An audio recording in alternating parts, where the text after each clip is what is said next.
If you've been keeping up with the latest superhero shows, you probably noticed they're doing things that movies can't. And they are way better. Today I'm breaking down the 4 reasons why TV is the ultimate medium for telling superhero stories. The first reason is that shows give opportunities to characters who never would have headlined their own movie, like Peacemaker, Jessica Jones, The Doom Patrol, or Daredevil and Green Lantern, who got blacklisted by Hollywood after their movies flopped. Over the past 10 years, the biggest studios in Hollywood have gotten super cautious with what they put in theaters. They were mostly focused on prequels, sequels, and reboots of already successful franchises instead of trying something new. It kinda makes sense, because your average superhero movie costs around $200 million bucks. If the studio doesn't make that money back right away through ticket sales, they count it as a flop. That's why no one except Sony would greenlight a $250 million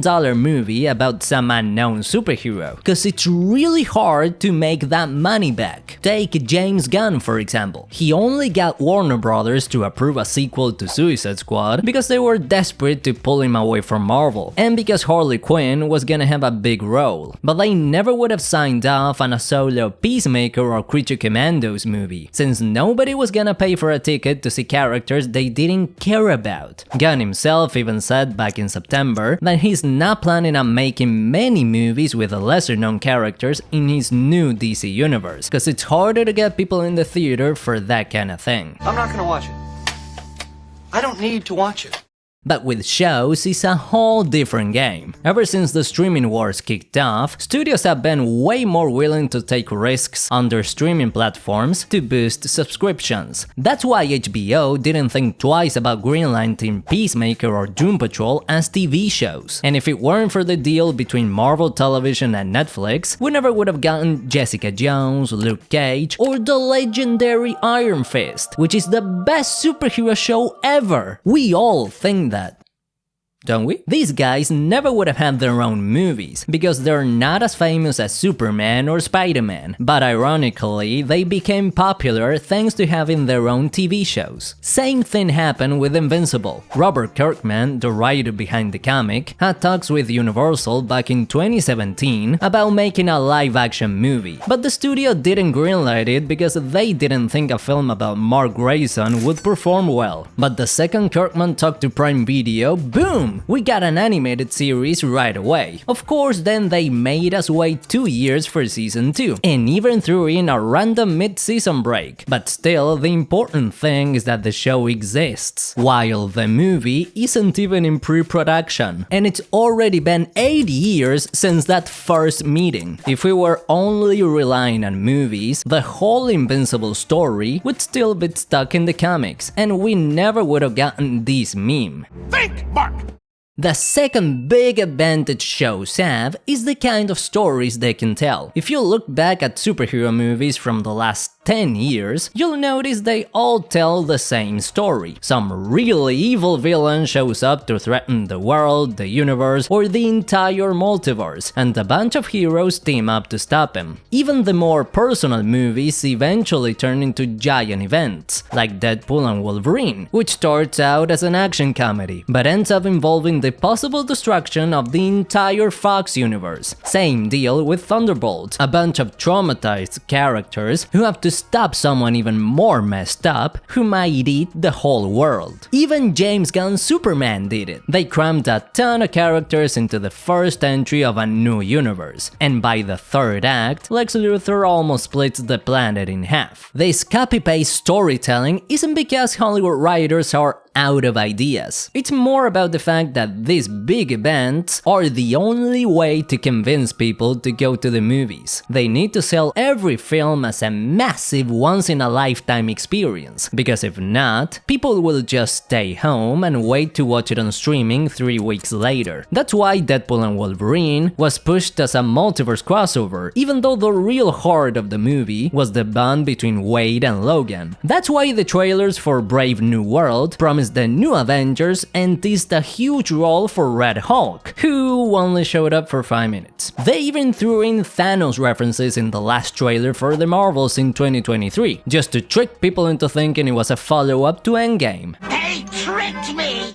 Now, don't get me wrong, big superhero events are awesome. This epic format works great for Avengers-level films, which are the movie version of the huge comic book crossover events we get every year, like Marvel's One World Under Doom or DC's KO. But not every superhero story should be like that. The best comics ever are smaller and more personal, like Daredevil Born Again or Batman Year One. And that's exactly where shows have the edge. They don't need to be huge blockbusters to keep people hooked, so the kinds of stories they tell are totally different from what we get in the movies. Season 1 of Peacemaker is all about the main character's trauma and his personal growth. Sure, it's got some well-choreographed, violent action scenes, but most of the show is just people talking about their problems in small, simple settings. That kind of storytelling doesn't fit in a big Hollywood blockbuster, but people love the show, and Season 2 gets even more personal. It touches on multiverse stuff, but it's not about stopping an incursion that's gonna destroy the whole DC universe. The story is about Chris trying to find happiness in a different universe where things went better for him. It's a much smaller and simpler idea, but it hits you emotionally. But if this had been a movie, I guarantee we would have seen Overman, the evil Superman from Earth X, and Peacemaker would have had to call the Justice Gang for help to stop a multiversal disaster. That could have been absolutely epic, but it wouldn't have been a Peacemaker story anymore. It wouldn't have turned into a Justice League movie. And I'm saying this as someone who wasn't a big fan of the season finale. Just say it. It sucks. It's the same deal with the first 3 seasons of Daredevil. They focused on Matt's personal development, his growth as a superhero, and how he took on regular crime in Hell's Kitchen. Sure, Kingpin's influence kept growing as the seasons went on, eventually corrupting FBI agents and raising the stakes. But the show never went full Avengers-level threat. It always stayed grounded and street-level because it was a show. It didn't need to feel like the biggest adventure ever to pull in great viewership. A lot of people consider it the best show ever made, so I'd say the format and lower stakes really worked in its favor. The third advantage shows have is that their format is the closest to the comics. Most superhero comics come out once a month and are usually split into story arcs that run for about 6 to 12 issues, which later get collected into one volume. But that's just scratching the surface. The biggest characters like Batman, Spider-Man, or Superman have ongoing series that run for years without ever stopping. That means a writer can build a long-term storyline while also telling smaller adventures in each arc. Every story arc has its own mini-story that begins and ends right there. For example, in Scott Snyder's first Batman arc, Batman discovers, investigates, and defeats the Court of Owls, all wrapped up in one storyline. But within that arc, we learn that the court uses a substance called Dionysium to bring their assassins back to life. That detail becomes important nearly 20 issues later, when Batman uses Dionysium to survive his death in the Endgame arc. That's just lazy writing.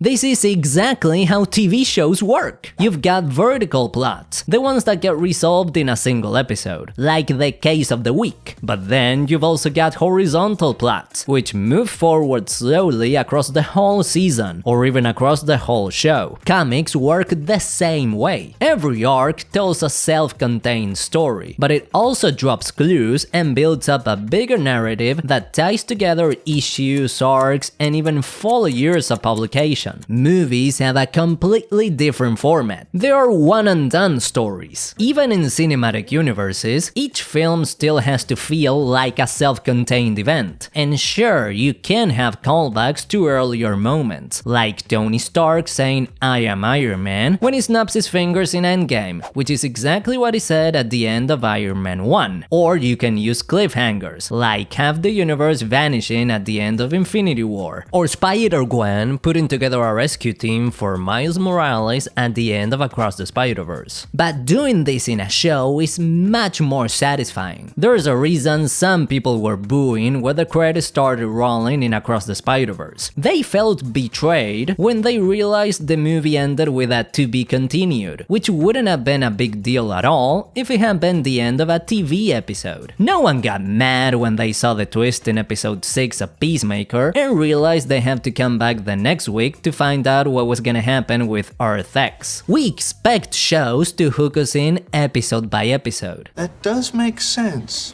And this format has even more perks for us. Since the serialized format is almost identical to how comics are structured, it makes way easier to adapt them without needing to rewrite everything. The usual excuse directors and screenwriters give for not sticking to the original material is that there's just not enough time to do a faithful adaptation. So it's basically impossible to cram Jason Aaron's entire God Butcher arc into the 2-hour runtime of Love and Thunder. Yeah, sure. Let's pretend that was the reason. But Invincible proves that TV shows can adapt comics almost perfectly. This franchise would have needed at least 8 full movies to adapt the whole story, and even then, they have to super condense it, only keeping the biggest moments, main characters, and key events. It'd be impossible to fit 144 issues into 8 2.5-hour movies. But the Prime Video series is almost a panel-for-panel adaptation. Of course, there are some changes, because Kirkman decided to rearrange some stuff, bring in certain characters earlier, and flesh out things like the relationship between Eve and Mark, which is way better developed in the show. Instead of a loose adaptation, we got an upgrade. Same thing happened with My Friendly Neighborhood Spider-Man, which doesn't follow any comic book arc exactly, but it's a way more faithful adaptation than Homecoming or Far From Home. Wouldn't it be amazing to see the same treatment given to some iconic runs in comic books, like Jeff Johns' Green Lantern, Mark Waid's Flash, or Chris Claremont's X-Men? That kind of thing can only be done right in a show. I would like to see that.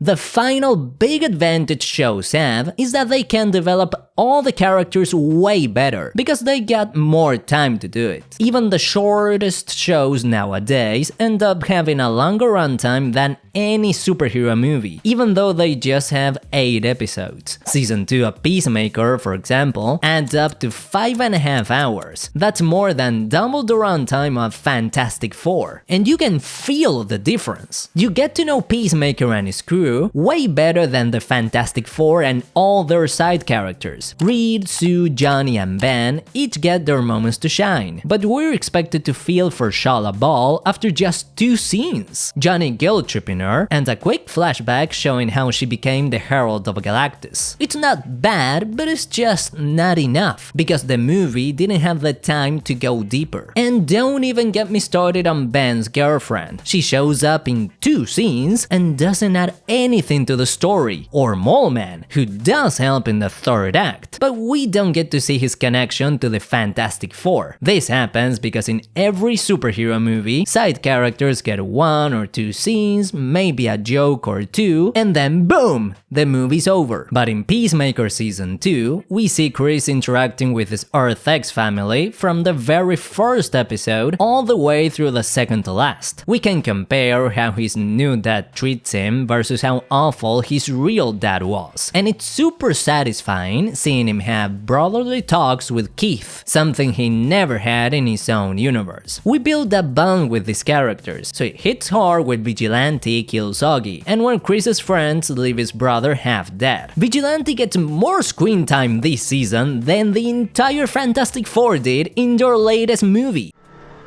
Are you kidding me? This happens with pretty much every supporting character in a show. Atom Eve, for example, had more interactions with her family in Season 2 of Invincible than Superman had with his parents in Gunn's movie. Plus, shows can do justice to superhero teams like the X-Men. Fox didn't make Wolverine the main star of the movies just because they were in love with Hugh Jackman. Well, Maybe they did, but to be fair, it was way easier to tell the story through one character instead of splitting it between all the X-Men. But X-Men 97 gave each episode to a different team member, so we got attached to all of them and cried for hours when Gambit died. It wasn't until the season finale that we got the full team together, and everyone had their moment. It worked better than in any of the movies, all thanks to the weekly episode format you only get with TV shows. Now that I think about it, animated shows like X-Men 97 also fix one of the biggest problems superhero stories have: actors getting older. I explain why that puts the whole genre at risk in this video.